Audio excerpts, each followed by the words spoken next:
Para sa mga senador dyan, itigil nyo na ang kahihiring nyo. Ang gawin nyo, gumawa na lang kayo ng bagong issue para tapos na yung kaso. At kaming mga Pilipino, magsisipag na lang ulit kami sa pagtatrabaho para may maibulsa kayo. Halatang kulang pa eh. Ikaw na ninanakaw na nga lahat ng pera ng bayan, mga taxes ng bayan na wala kang inatupag kundi maglagay ng tax na ina ka. Ito nga po pinag-uusapan yung ninanakaw ninyo eh. Tapos pagtataas pa kayo ng buwis, para daw sa PhilHealth na naman. Anak ng... Saan kayo humuhugot ng kapal na mukha nyo? Sorry po sa salita pero ito ho coming from the heart.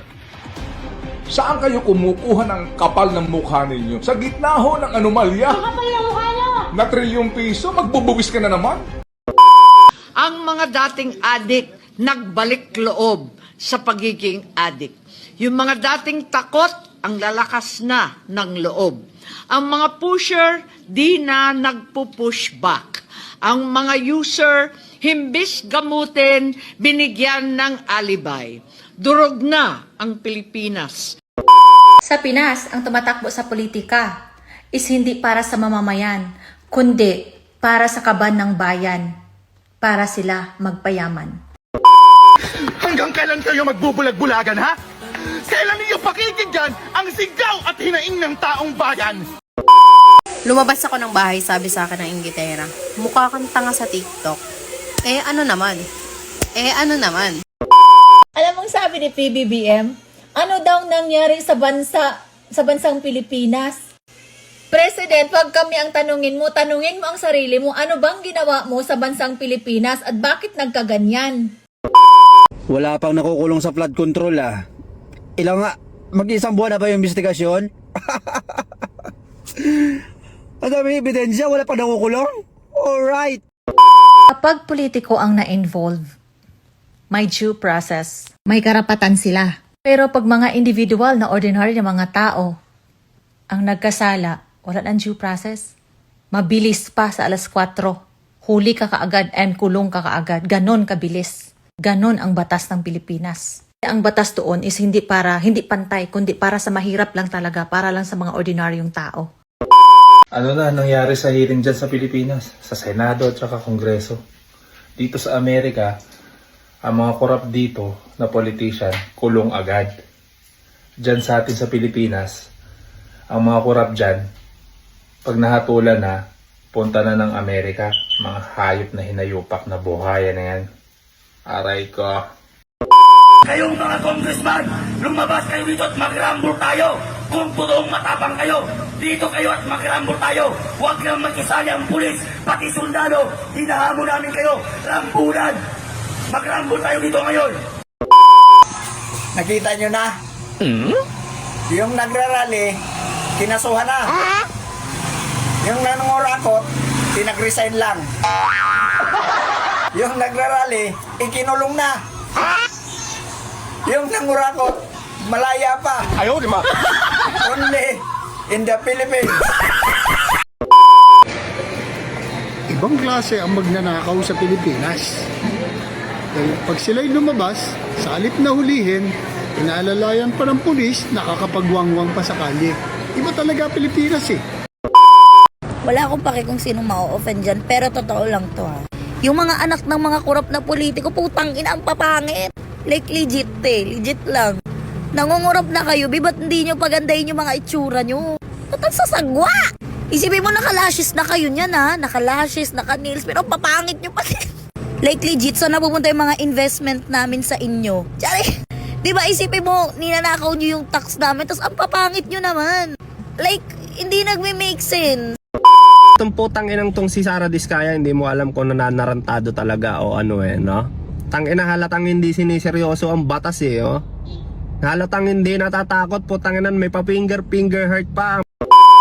Shout out sa lahat ng mga kontraktor ng DPWH na kumulimbat ng limpak-limpak at bilyong-bilyong pera sa kaban ng bayan. Mabuhay po kayo, sir. Ito po ako ngayon. Kagagaling na po sa isang trabaho. Lilipat na naman po. Ayan, para lang matustusan ang pangangailangan ng pamilya at magbabayad ng tamang buwis, makapagpadala, may ambag sa ekonomiya ng ating bansa para naman tuloy-tuloy ang inyong programa. Tuloy-tuloy ang pangungulimbat nyo sa ating gobyerno. Kung gusto nyo nga di ba? Kung kulang pa yung nakikita nyo, kung kulang pa yung ini-income nyo, lalong lang sa luho ng mga anak nyo, magsabi lang po kayo, sir, pwede po kaming bumayad po. Pwede nyo pong taasan po ang buwis po namin sa Kongreso at sa Senado at sa ating gobyerno. Maghagel po kayo. Pwede po kayo maglabi po dyan. 500 billion pesos to these contractors for the flood control project. I'm currently watching the Senate hearing, and I'm just so incredibly disappointed in the people who we trusted our taxpayer money to. And I know you guys are looking to me for wholesome content, for feel-good content, but I need to use this influence every once in a while to talk about things like this, because this doesn't only affect one person, two people. It doesn't only affect Metro Manila. These are projects that are meant for the whole country. And people's lives are being put at risk. Some people are not safe in their own homes. Some people have to go to school. Some people have to go to work. And they can't because of these floods, because we can't control the rain, but we can control the floods. And instead, through greed, 500 billion pesos has gone down the drain along with the floods. Ano? Nag-break lang kayo ng jowa mo, hindi ka na makakain? Bakit? Dinala niya ba yung ulam? Mga amigo, payag ba kayo na ibalik ang parusang bitay para sa mga high crimes ng ating bansa tulad ng murder, yung pagnanakaw sa pira ng bayan? Kung payag kayo, comment down. Lumabas ka na naman kagabi na hindi ka nagpapaalam. Saan ka na naman nagpunta?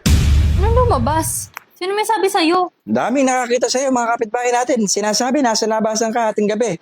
Ano ginagawa mo doon? Naniniwala ka kasi sa mga chismosa dyan sa labas eh. Ikaw nga eh. May nakapagsabi sa akin. May naka-front ride daw sa may motor mo. Si Isabel, nakita nung mga kapitbahay natin. Sabi nila? Oo, di nga ako Sabi-sabi lang naniniwala. talaga yung napakarami talaga chismosa Kaya ngayon. nga eh. Buti nga ako, nandito lang. Lagi lang ako nag-ML dito sa bahay. Hindi na ako lumalabas eh. Huwag ka maniniwala sa mga ganon. Sabi-sabi lang yan. Tay, sasali po ako sa rally. Anong rally yan? Rally?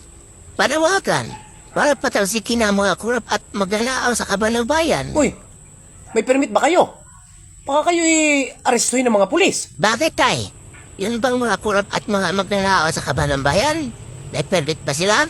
Inaresto ba sila ng mga pulis? Heto ang mga babaeng masarap mahalin. 1. Topakin pero malambing. 2. Selosa pero ikaw lang ang mahal niya. 3. Matampuhin pero kapag sinuyo mo, dobling pagmamahal ang ipaparamdam sa'yo. 4. Overthinker pero maalalahanin. 5. Always galit kapag may mali kang ginawa pero never kang ipagpapalit. Tamitsura ni Boying, oh. Ganyan yung mga mukha ng taong kahit wala pang ginagawa. Gusto mo na agad banatan. Gusto mo na agad sapakin. Yung hindi pa bumubuka-bunganga, yung hindi pa nagsasalita, pero mainit na agad ang ulo mo sa kanya.